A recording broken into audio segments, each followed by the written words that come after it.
રાજ્યની ભાજપ સરકારની વિવિધ યોજનાઓની ગ્રાન્ટમાંથી પાટણ જિલ્લાના વિવિધ તાલુકાના વિકાસના કામો હાથ ધરવામાં આવ્યા.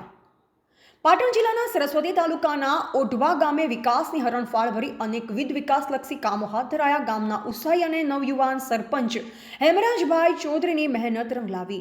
સરસ્વતી તાલુકાનું ઓઢવા ઘણા વર્ષોથી વિકાસથી વંચિત હતું.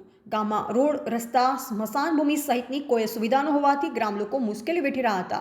ત્યારે છેલ્લા 4-5 વર્ષથી ગામનો વિકાસની હરણફાળ ભરી રહ્યો છે.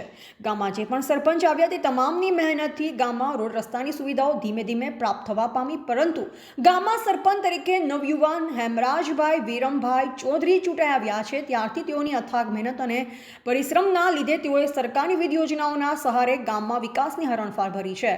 ગામમાં રોડ, રસ્તા અને સ્મશાન ભૂમિમાં અનેકવિધ સુવિધાઓ ઉપલબ્ધ થવા પામી છે. રાજ્ય સરકારની વિવિધ યોજનાઓની ગ્રાન્ટમાંથી પાટણ જિલ્લાના વિવિધ તાલુકાઓમાં વિકાસના કામો હાથ ધરવામાં આવ્યા છે. ત્યારે આવા જ વિકાસના કામોની વાત કરવા જઈએ તો પાટણ જિલ્લાના સરસ્વતી તાલુકાના ઓઢવા ગામમાં વિવિધ સમસ્યાનો વિકાસ કામો કરવામાં આવ્યા છે અને તે માટે ગામના નવયુવા સરપંચ હેમરાજભાઈ ચૌધરીની મહેનત ખૂબ જ મહત્વની છે. તેઓ શહેરમાં જે સુવિધા મળી રહે છે તેવી સુવિધા ઓઢવા ગામમાં પણ ઉપલબ્ધ થાય તે માટે સતત પ્રયત્ન કરી રહ્યા છે. પાટણ જિલ્લાના સરસ્વતી તાલુકાના ઓઢવા ગામમાં રાજ્ય સરકારની ગ્રાન્ટમાંથી અઢળક વિકાસના કામોએ વેગ મૂકતા ઓઢવા ગામમાં લાઇટ, પાણી, ગટર સહિતના વિકાસના કામો કરવામાં આવ્યા છે, જેના કારણે સમસ્ત ગ્રામજનોમાં ખુશીની લહેર જોવા મળી રહી છે.